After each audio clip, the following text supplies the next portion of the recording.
Hai hai hai. Selamat datang kembali di channel Min Donghua. Di video kali ini kita akan melanjutkan cerita Donghua Battle Truck Devon.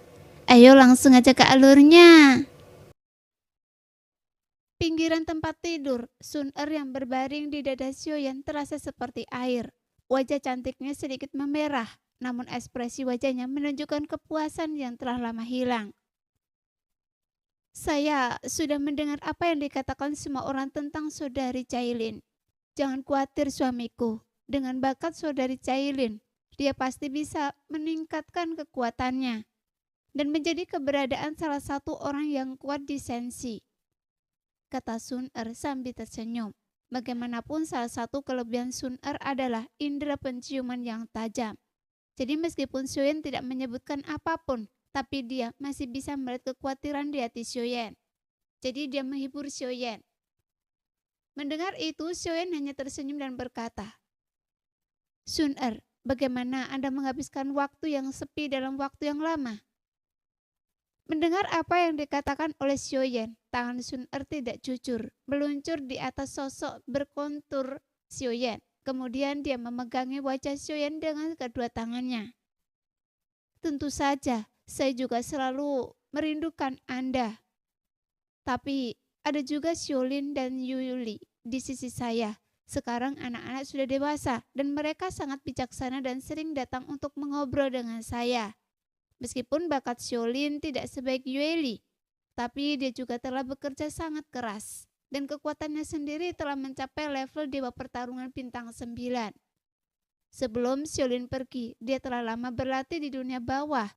Dan dia berkata bahwa dia ingin seperti ayahnya karena menurutnya seorang pria harus bepergian kemana saja dan dia memang memiliki keberanian seperti Anda, kata Sun-er perlahan. Biarkan anak-anak menempuh jalannya sendiri. Meskipun saya sudah lama tidak melihatnya, tapi saya yakin Xiaolin akan baik-baik saja, jawab Xiaoyan perlahan.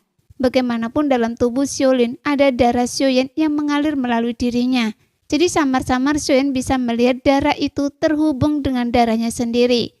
Dan pada dasarnya, Xiaoyan bisa mengatakan bahwa Xiaolin tidak mengalami kecelakaan.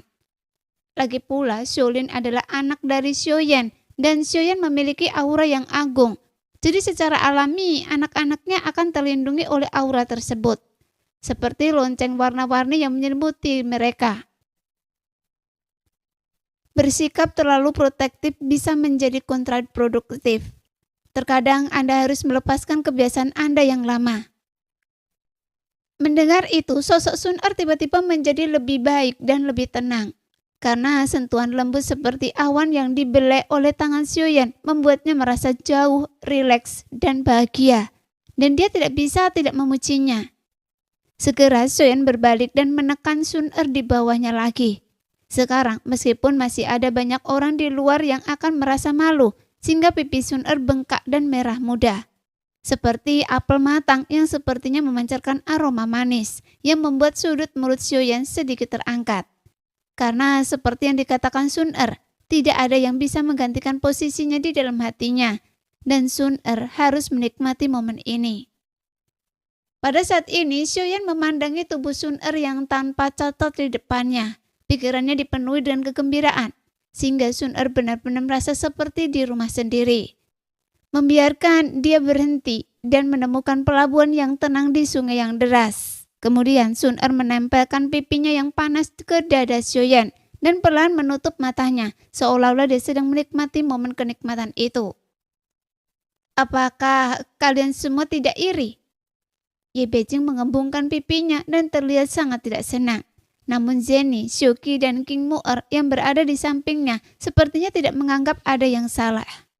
Bahkan setelah mendengar apa yang dikatakan Ye Beijing, mereka semua menutup mulut dan mencibir. Sehingga Ye Beijing menatap dengan mata besarnya karena penasaran. Hanya saja pembicaraan tanpa batas ini segera membuat ketiga wanita itu tersipu. Jadi mereka semua memilih untuk tidak menjawab.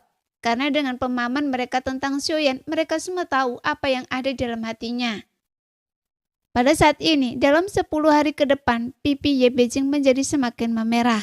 Saat dia melihat istri-istri Xiaoyan keluar masuk, Terkadang berdua dan terkadang bersama-sama. Jadi tidak sulit untuk mengetahui dari ekspresi Ye Beijing bahwa dialah satu-satunya yang cemburu dengan mereka. Jadi bagaimana jika ada begitu banyak wanita dan dia punya satu lagi? Sialan Xiaoyan. Saat ini yang bisa Ye Beijing lakukan hanyalah menggambar lingkaran dan mengutuk bahwa hari-hari menyenangkan itu hanya akan berumur pendek. Setelah sekian lama, Ratu mengirim seseorang untuk memanggil Xiaoyan dan Beijing segera mengikuti Xiaoyan ke pavilion Qianjin. Apakah Anda benar-benar tidak percaya bahwa Ratu ingin tidur dengan Anda sepanjang malam? Ye Beijing terus bertanya pada Xiaoyan, tapi Xiaoyan tetap diam dan tidak menjawab. Xiaoyan, Ratu adalah istri Anda di kehidupan sebelumnya. Meskipun usianya sedikit lebih tua, tapi dia memiliki pengalaman yang kaya. Mengapa Anda tidak bisa memikirkannya? Jika tidak percaya, Anda bisa mencobanya di hiburan akhir pekan. Saya jamin Anda akan merasakan sensasi mencapai puncak yang belum pernah ada sebelumnya. Saat Ye Beijing mengikuti Xiaoyan ke pavilion Qianjin, Ye Beijing menggambarkannya dengan gamblang, bahkan suaranya tidak lirih. Apalagi saat ia sering melantunkan kultivasi ganda melalui mulutnya yang menarik perhatian banyak orang di sekitarnya. Sehingga Xiaoyan mau tidak mau mempercepat langkahnya. Bagaimanapun pembicaraan seperti itu di depan umum sangat memalukan. Hanya saja Ye Beijing sepertinya sama sekali tidak memiliki rasa malu. Anda dan istri Anda bertengkar di pertarungan sepanjang malam. Ye Beijing terus berkata, karena dia sangat cemburu akhir-akhir ini.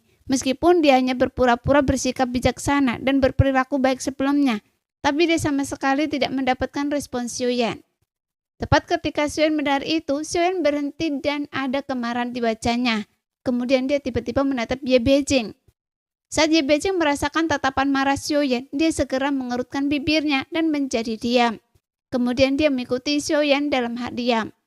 Tampak seperti kelinci kecil yang dianiaya. Setelah beberapa saat, mereka sampai di pavilion Qianji yang dikelilingi oleh lukisan ratu.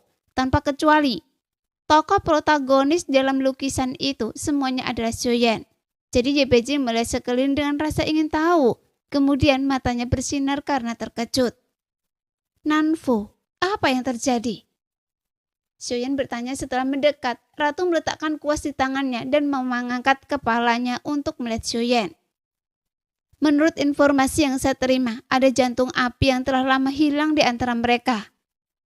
Jelas, Ratu tidak menyanyiakan omong kosong apapun dan langsung berbicara dengan Xiaoyan. Informasi tentang jantung api yang telah lama hilang. Ketika Xiaoyan mendengar ini, cahaya aneh muncul di matanya. Karena meskipun Xiaoyan sekarang memiliki 3 jantung api yang menyala-nyala, dia tidak keberatan memiliki satu lagi. Ratu mengangguk, kemudian dia segera mengeluarkan gulungan gambar. Dan pada gulungan gambar itu ada bola api yang memiliki api merah yang menyala lapis demi lapis. Jantung api ini bukan hanya berwarna merah biasa, tapi warna yang sangat merah, sehingga orang-orang memberinya peringkat yang pertama. Itu adalah jantung api pemusnahan yang merupakan sumber asal api yang memiliki kekuatan penghancur paling ekstrim. Dikombinasikan dengan gaya bertarung Anda, jantung api ini mungkin berguna bagi Anda, tetapi tampilan area misterius ini agak aneh dan penampilannya tidak sederhana. Namun itu memang mengandung keberuntungan. Tapi masalah ini juga telah menyebar ke banyak orang kuat di dunia sensi. Bahkan orang-orang kuat dari dunia lain juga sangat tertarik dengan jantung api peringkat pertama ini. Jadi, kapan Anda akan pergi? Ratu bahkan tidak menanyakan pendapat Xiaoyan karena dia sudah menilai bahwa Xiaoyan pasti akan pergi. Jadi Ratu langsung menanyakan pertanyaan selanjutnya. Nanfu, apakah Anda tahu lokasi misterius tersebut?